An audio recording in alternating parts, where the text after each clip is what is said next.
সাবেক স্বাস্থ্য ও পরিবার কল্যাণ প্রতিমন্ত্রী এবং বিএনপি কেন্দ্রীয় কমিটির সাবেক কোষাধ্যক্ষ ও মুন্সিগঞ্জ জেলার বিএনপি আহ্বায়ক মিজানুর রহমান সিনহা আর নেই। শুক্রবার দিবাগত রাত ২টার দিকে সিঙ্গাপুরের এক হাসপাতালে চিকিৎসাধীন অবস্থায় তার মৃত্যু হয়। মিজানুর রহমান সিনহার মেয়ে তাসনিম সিনহা সামাজিক যোগাযোগ মাধ্যমে মৃত্যুর বিষয়টি নিশ্চিত করেছেন। ২০২০ সালে আওয়ামী লীগ ক্ষমতায় থাকাকালীন তিনি রাজনীতি ছেড়ে দেওয়ার ঘোষণা দিয়েছিলেন। সর্বশেষ ২০২৫ সালে অন্তর্বর্তীকালীন সরকারের আমলে তিনি মুন্সিগঞ্জ জেলার বিএনপি আহ্বায়ক হিসেবে দায়িত্ব পান। ত্রয়োদশ জাতীয় সংসদ নির্বাচনে মুন্সিগঞ্জ ২ লৌহজং টুঙ্গিপাড়া আসন থেকে দলীয় মনোনয়ন পেয়েছিলেন মিজানুর রহমান সিনহা। পরে তিনি অসুস্থ হয়ে পড়লে তার স্থলে বিএনপির যুগ্ম সাধারণ সম্পাদক অ্যাডভোকেট আব্দুল সালাম আজাদকে এ স্থানে মনোনয়ন দেওয়া হয়।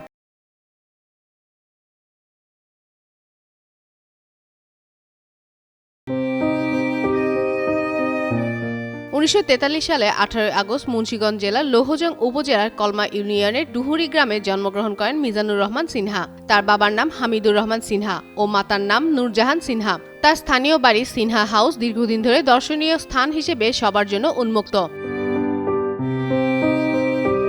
সিনহা শৈশবে ভারতে কলকাতায় বেড়ে ওঠেন। পরবর্তীতে নারায়ণগঞ্জের সরকারি তোলারাম কলেজে উচ্চ মাধ্যমিক সম্পন্ন করে ঢাকা বিশ্ববিদ্যালয় থেকে ব্যবসায়ে স্নাতক সম্পন্ন করেন।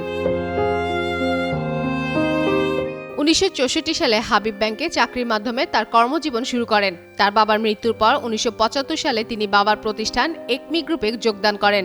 ১৯৮৩ সাল থেকে তিনি গ্রুপটির ব্যবস্থাপনার পরিচালকের দায়িত্ব পালন করেন। মিজানুর রহমান ছাত্রজীবনে রাজনীতির সঙ্গে যুক্ত হন।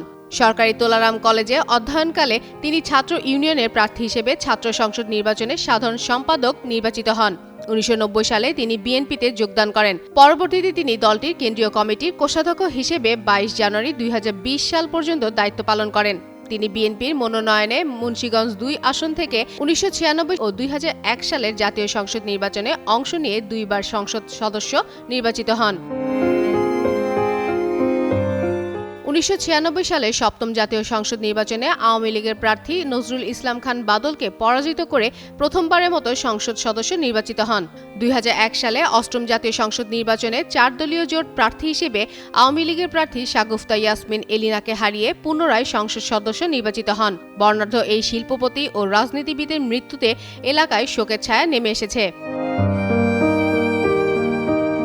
ফাতেমা ফাতেহ জান, যুগান্তর নিউজ।